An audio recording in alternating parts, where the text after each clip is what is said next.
Pregnancy कशी होते हे तर आपण पाहिलं, पण नक्की ट्राय कधी करायचं? तर आजच्या आपल्या गप्पा आहेत मॅजिकल विंडो बद्दल. ती आहे फर्टिलिटी विंडो. मागच्या व्हिडिओमध्ये आपण पाहिलं की अंडाशयातून अंडे जेव्हा वाढतात त्याच्यानंतर ते फुटतात. आता शुक्राणू जे असतात ते एका स्त्रीच्या शरीरात कमीत कमी 3 दिवस जिवंत राहतात. तर अंडे फुटायच्या आधी ठेवलेला संबंध सुद्धा कामात येतो.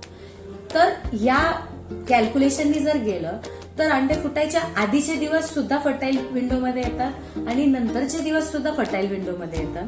तर एग्स फुटायच्या 5 डेज आधी आणि 5 डेज नंतरचा जो विंडो असतो तो असतो फर्टाईल विंडो. ते नक्की कॅल्क्युलेट कसं करायचं की जसे आपले पिरियड समजा रेग्युलर असतील तर तुमचा जर आज पहिला दिवस असेल तर फर्टाईल विंडो चालू होतो त्याच्या 10 दिवसानंतर. म्हणजे काय की 10 तारखेपासून 20 तारखेपर्यंत हा तुमचा फर्टाईल विंडो आहे.